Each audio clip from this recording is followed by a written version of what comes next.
Have you ever wondered if there is a connection between love and social circle? Some of us think that people in a romantic relationship are likely to have more friends because that enables them to find their loved ones. In contrast, some of us think that those who are not in a relationship tend to have a larger social network because they do not have to focus and spend time with one person specifically.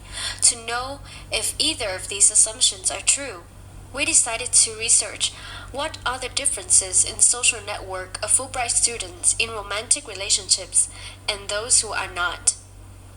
In our research, we define social connections as the number of people one person interacts with across three types of social groups: 1. Fulbright friends, 2. Facebook friends, and 3. Fulbright clubs.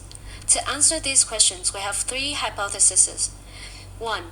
Students in a romantic relationship have more Fulbright friends than those who are not. 2.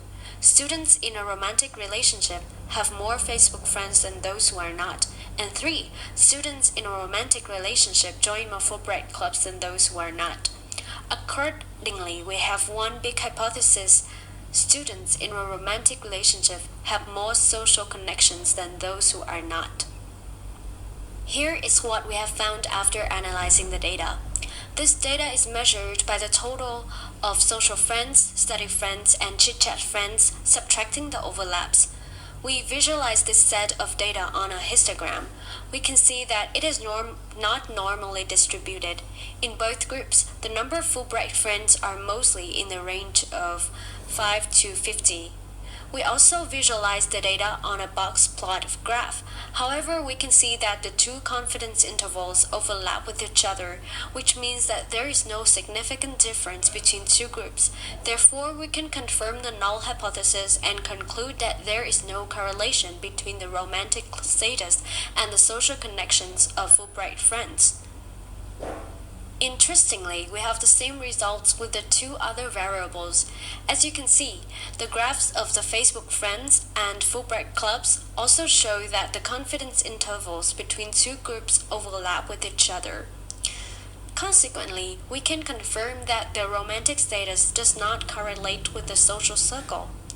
Besides, the histograms of both Facebook friends and Fulbright clubs also show the same patterns with that of the Fulbright friends.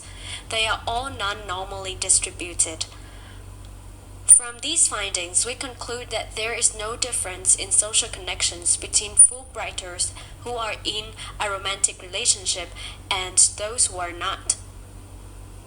However, we think that there are some limitations to our result. First, the questions of the survey lack definition and can convey miscommunications. For example, the question, "Who do you study with?" can have different interpretations. Some may define study friends as people who study at the same classes. Others may assume that it means people studying together when they do homework. Secondly, another limitation of our analysis is that we can not be sure if people fill in the true answers. For example, for Facebook friends, there is one person who said that he or she has nearly 10,000 friends.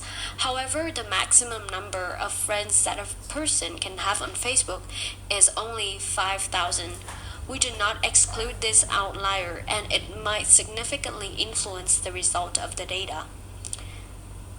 And that's the end of our presentation.